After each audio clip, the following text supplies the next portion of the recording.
Welcome to Kung Fu Habit number 2. We're going to do feet now. So I'm going to teach you how to block from your low position with your mid-range to low kick, middle kick, and your high kick. And even your axe kick, which that just hurt my hip. So maybe I should have did my sore leg. Okay? So for that axe kick, you can block it like this. You can block it like that. You can just bat that bitch out the way. You got options. For kicks like this, your front round. For your front round, you have options. If it's anywhere in this area and your block's too slow here, pick it up. Eat it on the thigh. Same thing. Eat it on the thigh. If they're coming at you, the world is genetically, multiply right-legged and right-handed. So it's going to be their right foot, your left leg, boom, eat it on the thigh. They throw a high kick up here, you got it right there. High kick over here, you got it. Now your blocks can vary with your hand positions. You can block with an open hand, so boom, and then strike, or you can block it with that, catch it, sweep the foot. Or my favorite, block it with both hands, sweep the foot. Now that would be a kick like this. Alright? So, your block, boom, sweep. If you want to be extra nasty, you know, when they're throwing this kick, there, you step in, boom. Forearm against the knee, other hand against the calf, push. Push this side, pull this side, same time. Breaking kneecaps, then sweeping foot. Now, you gotta be able to block with your feet. So if they're throwing another round like this, you can bat it away. You know, boom. You know, you can crescent kick at it, crack. You know, same thing on this side, crack. You know, you can crescent kick it. But if you can't crescent kick it, back off, launch one. You know, you have to be able to adapt. Yes, I just pulled out a wedgie. You have to be able to adapt to this stuff because of the simple fact that in the heat of the fight, there is no thinking process. There is knowing and not knowing. And the only thing you know for sure is you have to survive. Understand that. You can throw all the blocks and kicks all you want. Your opponent is thinking the same thing.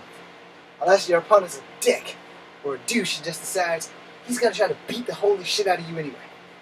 So, your blocks, your feet, and your hands are important. So this video is about feet. In Kenpo, they teach you every block is a strike and every strike is a block. So, boom, that's a low strike to a foot coming. Boom, this is a block. But I can push it off and turn it into a strike by kicking the inside of their leg. Boom, you know. I can sidestep, sweep the foot. I can sidestep and knee. You know, I can do a lot of things. Sidestep, bridge hand, then knee, then this. Alright, so let me break that down for you. Sidestep, knee, elbow. Kung Fu. Why is it Kung Fu and not karate? Everything was on the same side. Alright? Now, let's say I didn't sidestep and I just blocked it and pulled them. Then it would be karate. So, batted it, pulled them. Now it's karate. Why is that different? Because Kung Fu, I would use this knee because it was already there. You know? But I just sidestepped it.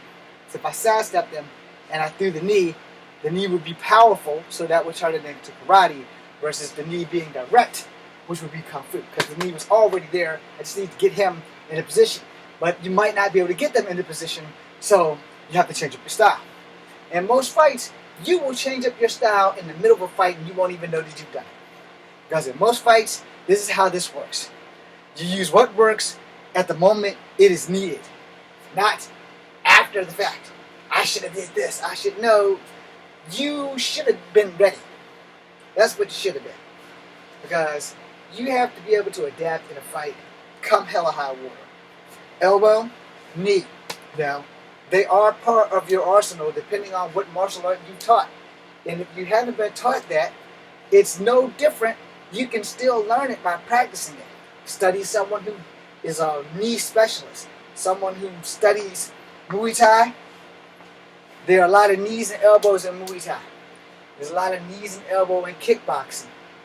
So, if you want to learn how to throw an effective knee, watch a kickboxer. If you want to learn how to throw an effective knee and elbow, watch a Muay Thai fighter. Alright?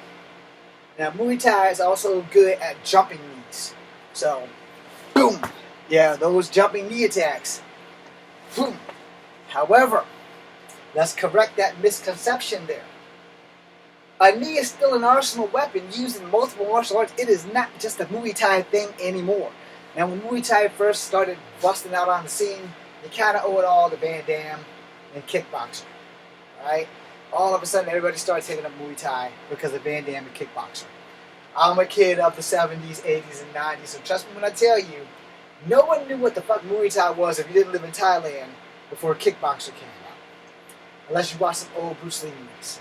Because there was a Muay Thai fighter in one of those Bruce Lee movies. I can't remember which one. But it doesn't matter. A lot of other movies started bringing kickboxing to the forefront. But most of the movies that brought them to the forefront started with Van Damme and a few Billy Blanks films, for those who don't know. So the thing with Muay Thai fighting is, most of their arsenals, knees and elbows. Kickboxers, same concept, but they got a little bit more kicking in it. So here's a Muay Thai round. Here's a Taekwondo round. Now, as far as crescent kicks and shit go, that Muay Thai round was as close as you're going to get to a crescent kick from me from Muay Thai. Now, the thing is, you have to be well adapted in every martial art. So, this guy's throwing a Muay Thai round. My advice, sidestep. My advice is not to try to block it if you're not the same size with your legs. A lot of people block it with their legs because they watched Joe from Fatal Fury. I think that's his name. The video game with Terry and Andy Bogard. They got the guy in the kickboxing shorts because Kim was the Taekwondo guy. And then go watch Fatal Fury cartoons. But anyway, Joe was one of the first people in video games who did Muay Thai. Also, who the fuck was it? Was it Vader? No, I don't think it was Vader. It's Balrog? Balrog. No, it wasn't Balrog. Oh, shit. The guy with the patch. But I can't remember his damn name. But he was one of the top fighters in Street Fighter games. Alright, but anyway, we're out of video games. We're talking about real fighting here. When someone's going at you with a Thai round, you know, my best support to tell you is if you're not going to block it like this, to get the fuck out of the way. In fact, if you know you're not strong at blocking, evade. Evade. Evade. That was for the foot sweep. Yes, people still use the foot sweep. I don't use the foot sweep, but most people still use the foot sweep. And you have many different foot sweeps. For instance, you have the low front. I need to get back here so you can actually see that. I think you can see it. You have the low front. You have the spinning back.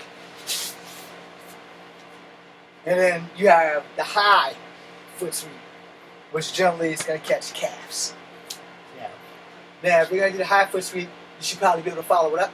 So, foot sweep, elbow, or foot sweep, and boom.